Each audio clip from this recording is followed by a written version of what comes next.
Mr President, when I cast my mind back to the last day on the floor of the House of Representatives in 1998, just prior to the election, I called out across the chamber, "I will be back."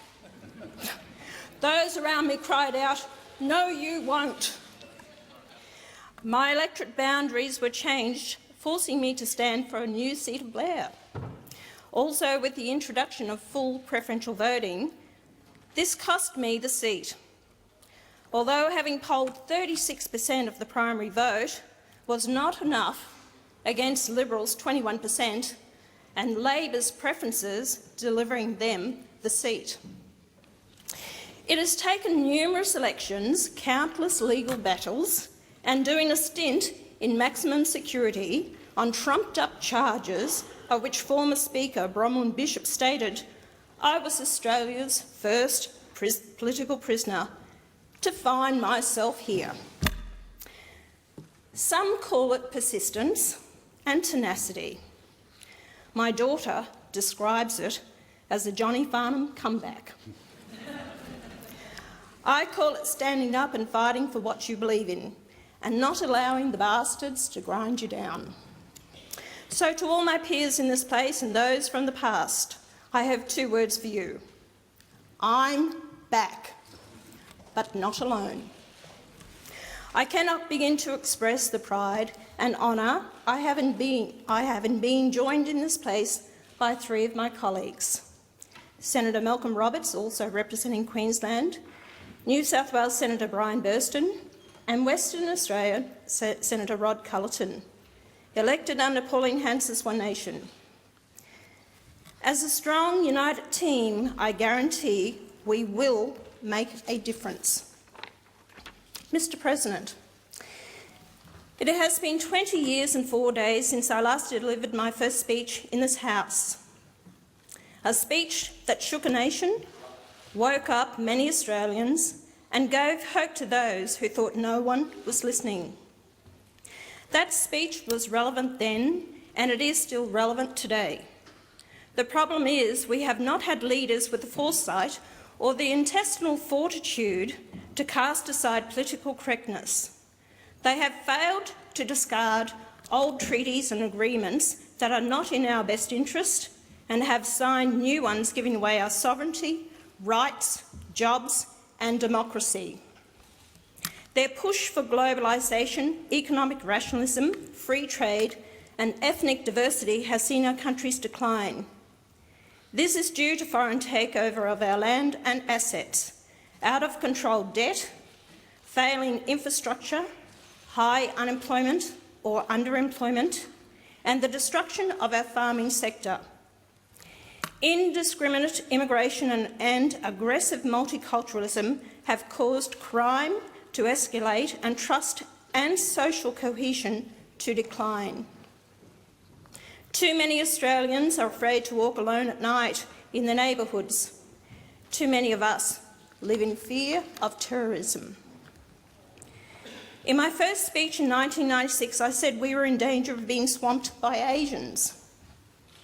This was not said out of disrespect for Asians, but was meant as a slap in the face to both the Liberal and Labor governments who opened the floodgates to immigration targeting cultures purely for the vote, as expressed by former Labor Minister Barry Jones, to such an extent that society was changing too rapidly, due to migrants coming in the front door but also the back door via New Zealand. Now we are in danger of being swamped by Muslims who bear a culture and ideology that is incompatible with our own. I love my country, culture and way of life.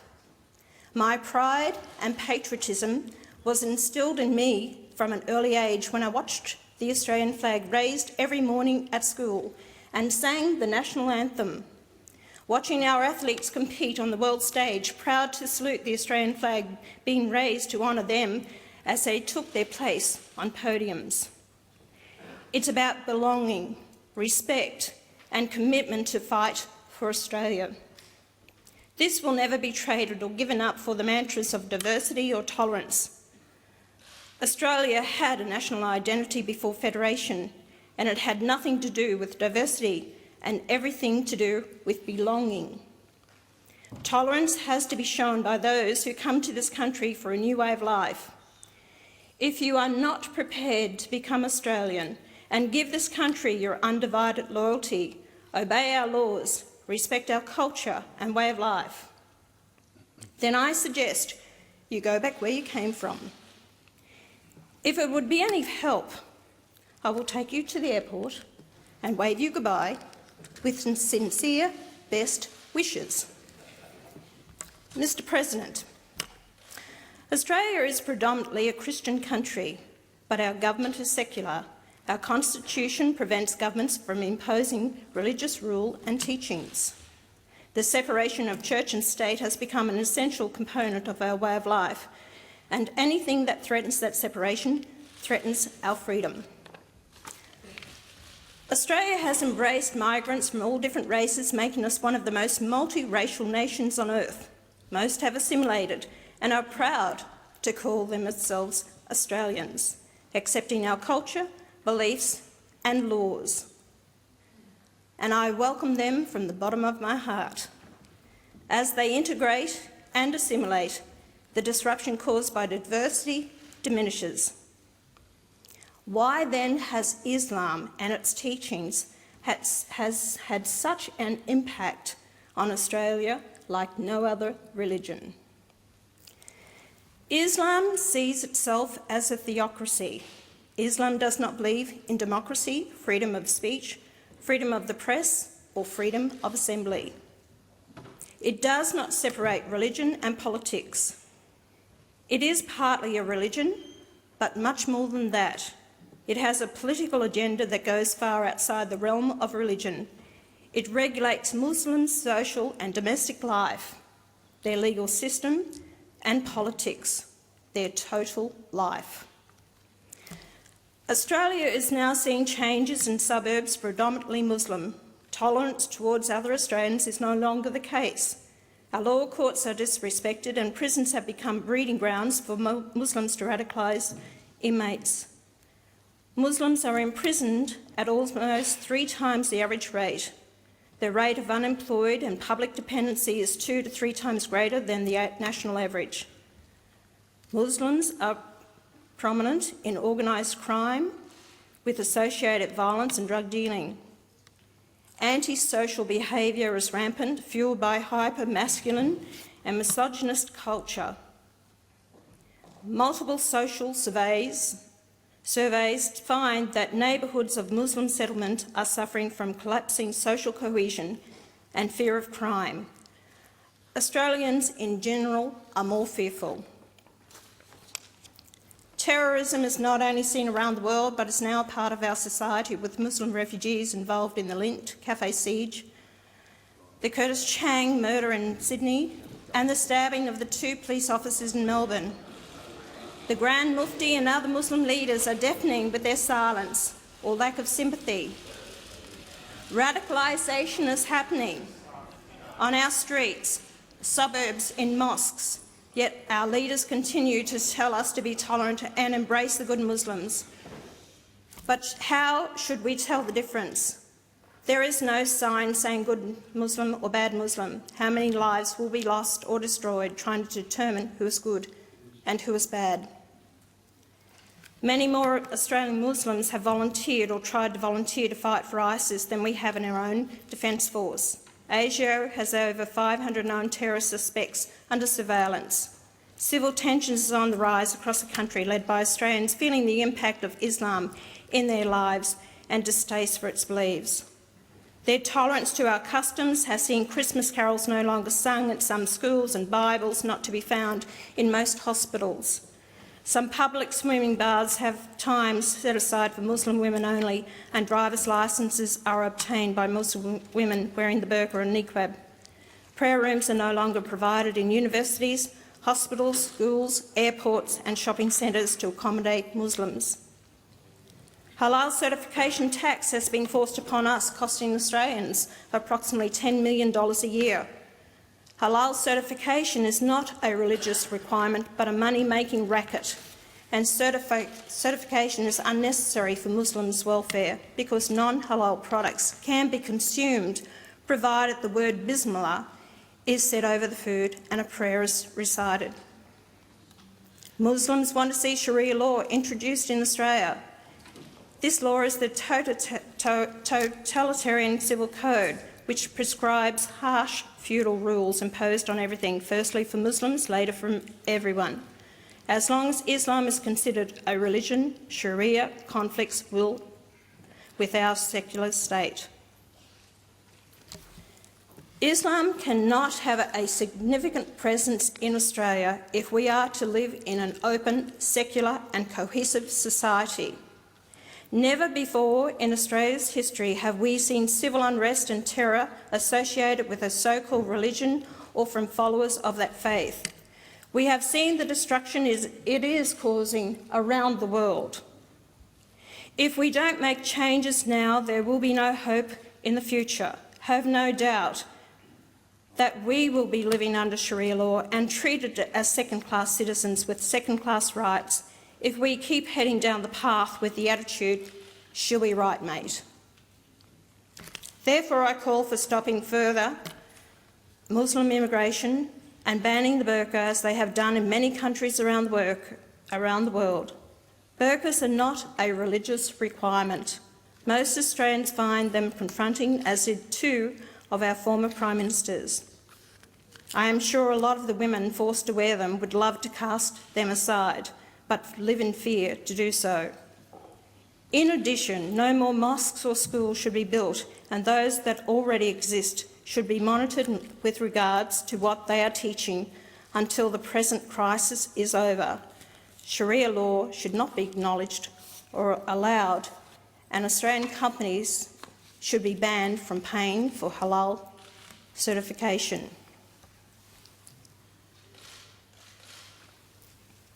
Mr. President, Australians have never been permitted to vote on immigration and multiculturalism. When have we been asked or consulted about our population? We reached a population of 24 million this year, 17 years ahead of prediction. Governments have continually brought in high levels of immigration, so they say to stimulate the economy. This is rubbish. The economy is stimulated by funding infrastructure projects, creating employment. What major projects have we had in this country for the past 30 years? How many dams have we built in the past 50 years? The only stimulation that is happening is welfare handouts, many going to migrants unable to get jobs. At present, our immigration intake is 190,000 a year. High immigration is only beneficial to multinationals, banks and big business seeking a larger market, while everyday Australians suffer from this massive intake. They are waiting longer for their life-saving operation. The unemployment queues grow longer and even longer when government jobs are given priority to migrants. Our city roads have become parking lots, schools bursting at the seams. Our aged and sick are left behind to fend for themselves, and many cities and towns struggle to provide water for an ever-growing population. Our service providers struggle to cope due to lack of government funding, leaving it to charities to pick up the pieces. Governments, both state and federal, have a duty of care to the Australian people. Clean up your own backyard before flooding our country with more people who are going to be a drain on our society. I call for a halt to further immigration and look after our aged, sick and helpless first.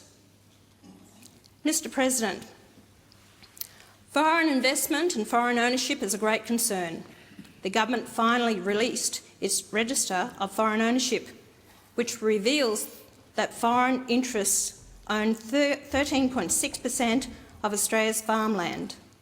That is 52 million hectares, which includes 30% of the Northern Territory's farmland and 22% of Tasmania's. The register fails to show the quality of the foreign-owned land. Is it the jewels in the nation's agricultural crown? Let's have a register on all land owned by foreigners, including non-agricultural and housing. And why is there no information on who owns our country's vital irrigation and water assets, despite this being promised? The registry is a disgrace and makes me wonder whose interests this government is serving. Australia needs a national government, not a corporate one, not a union one, and not an alternative lifestyle one. Any foreign ownership is regrettable, but why are we allowing the Chinese government, an oppressive communist regime, to own our land and assets? Why are we allowing our ports, utilities, services, agricultural land and industries to be acquired by foreigners of any nationality? It is foolhardy to sell our water, agricultural land, our food source, essential services and ports. This is not in Australia's national or security interest. This foreign takeover is destroying small towns across the nation. A farm once the home of an Australian family is now run by a manager. People move, less money is spent, schools lose students, and then the town starts to die. Now these foreign-owned properties become food bowls for their own countries. Taxes avoided or very little paid because they go straight from paddock to plate. Transfer pricing, which involves minimising taxation by artificially charging high prices or operating costs to subsidiaries in Australia, and other forms of tax minimisation, is a certainty. Housing is beyond the dreams of ordinary Australians. Why? Because they can't afford to buy, due to foreign investors driving up prices. Officially, foreigners can only buy new housing, but this is not policed. If the Liberal Party want a pat on the back because they have reduced the purchase price to $15 million before going to the Investment Review Board, they won't get it from me. I intend to give them a kick up the backside. Australians have given their lives protecting this great land from foreign takeover. I can guarantee most didn't want to go to war, but knew it was their duty to ensure their loved ones lived in peace. But more importantly, they fought for freedom. I want Australian land and houses and companies to remain locally owned, and believe I speak for the majority of Australians. Our land and assets are not for sale. Governments are only caretakers of our assets. No contract has been signed giving them permission to sell them. If they cannot rein in the budget with overpaid public servants, one being the head of Australia Post on $4.8 million per year, foreign aid, welfare fraud, politicians' lurks and perks, including former Prime Ministers, and backroom deals for government jobs, then get out of the job of running this country. I warn this government and future governments, you never miss the water till the well runs dry. Mr President, Australia's federal gross debt is currently $499 billion. Our interest payments are over $43.5 billion a day, $1 million a day. Well, it's not million, it's million. $43.5 million a day.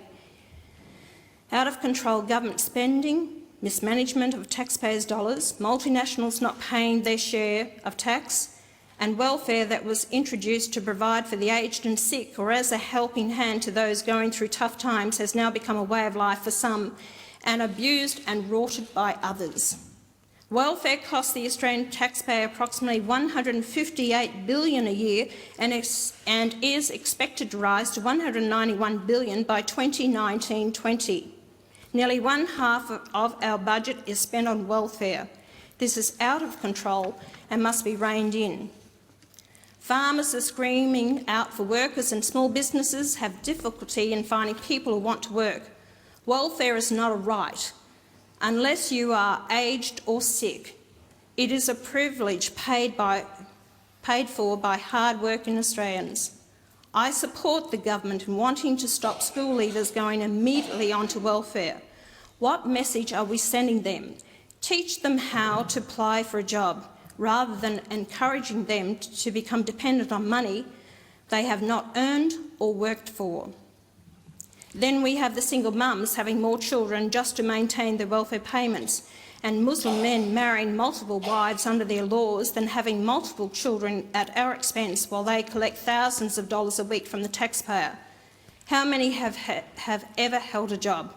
Why would anyone want to work when welfare is so very lucrative? If people bring children into the world, it is their responsibility, not the taxpayers. Therefore, I propose that if a woman has a child, the taxpayer supports the first child. But if they have more, there will be no more increase to the welfare payment. Get a job and start taking responsibility for your own actions. Not only are we facing a crisis with welfare, but also with our health budget. It is also being scammed, abused, rorted and costing the taxpayer billions. The healthcare card has no identification on it, just name and number. Anyone can and does take another person's card when visiting a doctor, especially those who bulk bill.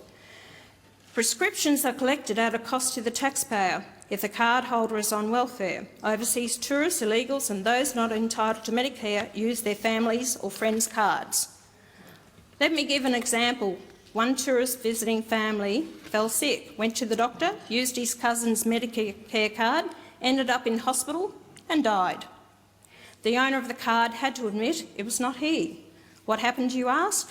Well, he just had to pay the hospital bill. We have to stop the rorts, mismanagement and abuse of our taxpayer-funded services, whether it be welfare, health or education. If you want to access these services, then apply for an Australian identity card.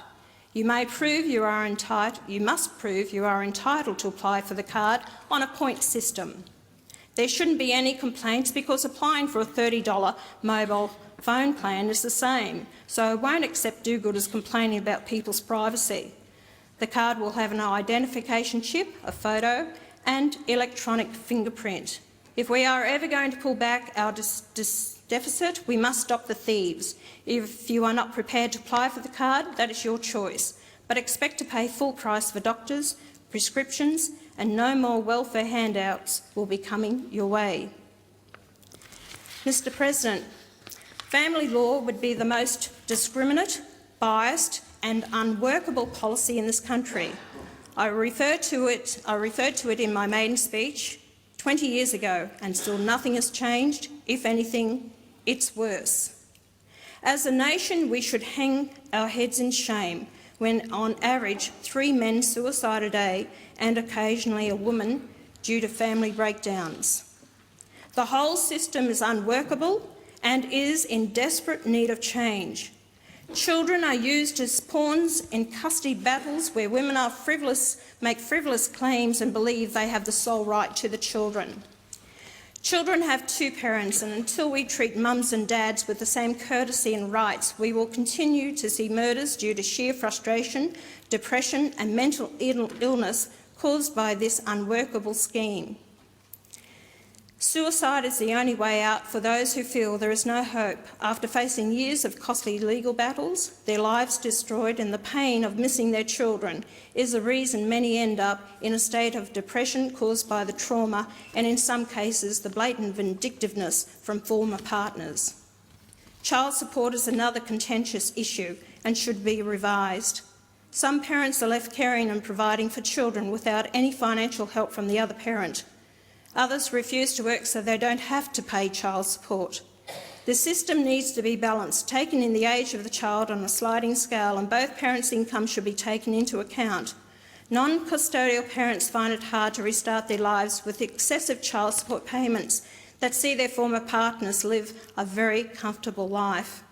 Make it fair with both custody and child support, and most parents will gladly take on their responsibility. I ask all parents, is it worth the pain and anguish to deny your child the love they so deserve from both parents? They are only children for such a short time, and all children need both parents. Please put your differences aside, make your peace and come to agreements outside of law courts. The only ones to gain are the legal professions, who are rubbing their hands together watching the thousands of dollars come their way. Is it worth losing the family home? Is it worth the grief it brings not only to you but to your extended families, not to mention the children? At the end of the day, the answer is no. I speak from experience, not only as a mum myself, but as a grandmother. Mr. President, I'm not going to do a Darren Hinch and speak for 45 minutes. Darren is, no, he's still awake.